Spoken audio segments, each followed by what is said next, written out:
टीपू सुल्तान, ये नाम आपने कभी ना कभी तो सुना ही होगा, नहीं तो अपने बचपन में किसी ना किसी किताबों में पढ़ा होगा। हाँ भाई लोग, ये वही टीपू सुल्तान है जो पूरे ब्रिटिश साम्राज्य को हिला के रख दिया था। उनके साथ ये 4 बैटल लड़े थे और अंग्रेज़ों को भी पूरा यकीन नहीं था कि ये उनको हरा पाएंगे, और बहुत मुश्किल से ये उनको 4th बैटल में हरा दिए। तो आप लोग सोच सकते हैं कि टीपू सुल्तान कितने बड़े साहसी योद्धा थे और कितने बड़े खतरनाक शासक थे वो। और ये बात भी सच है कि उनका एक बार शेर से पाला पड़ गया था और वो शेर को भी हराते युद्ध में। आज चलो जानते हैं कि टीपू सुल्तान कैसे एक शेर को हरा दिए। कहानी में आगे जाने से पहले चलो ये जान लेते हैं कि टीपू सुल्तान कौन थे।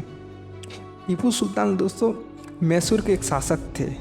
वो अपने समय में सबसे बहादुर और कुशल योद्धा में से एक माना जाते थे। उनका जन्म 20 नवंबर 1751 में हुआ था और उनके पिता भी बहुत बड़े साहसी थे। उनके पिता का नाम था हैदर अली और वो भी राजनीति कुशलगिरी में वो बहुत ही आगे थे। और ये सब जो है जितने भी कुशलता है वो ये अपने पिता से ही सीखे थे। तो चलो कहानी को शुरू करते हैं।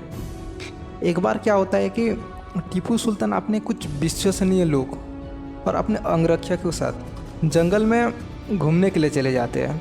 कुछ देर जाने के बाद क्या होता है कि टीपू सुल्तान थोड़ा आगे चले जाते हैं और अपने जो दोस्त लोग रहते हैं, अपने जो अंगरक्षक रहते हैं वो पीछे रह जाते हैं। उस समय जंगल में बहुत शांति थी, तो शिकार के चक्कर में टीपू सुल्तान और आगे चले जाते हैं और वो जंगल के अंदर घुसते ही चले जाते हैं। तो जब वो जंगल के और अंदर घुसते जा रहे थे तो अचानक से एक शेर आ जाता है और उनके ऊपर हमला कर देता है।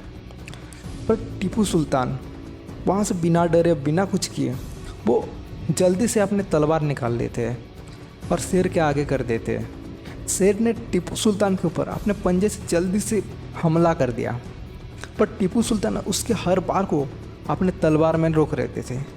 शेर टीपू सुल्तान के ऊपर कई तरीक़ों से हमले करने के सोचता है, पर वो अपने ऊपर सारे बार को वो रोक लेते थे। और ये संघर्ष बहुत देर तक चलता है, बहुत ज़्यादा देर तक चलता है ये संघर्ष। ऐसे ही लड़ते लड़ते टीपू सुल्तान को एक मौका मिल जाता है और वो तुरंत ही शेर को तलवार से हमला कर देते हैं और वहाँ पे ही वो शेर की मृत्यु हो जाती है। उसके बाद टीपू सुल्तान की ये साहस भरी कहानी पूरे साम्राज्य में फैल जाता है। लोग टीपू सुल्तान के साहसी से उनको बहुत प्रशंसा करते हैं। उनके ऐसे ही साहसी और वीरता के कारण लोगों ने उनका नाम टाइगर ऑफ मैसूर रख दिया।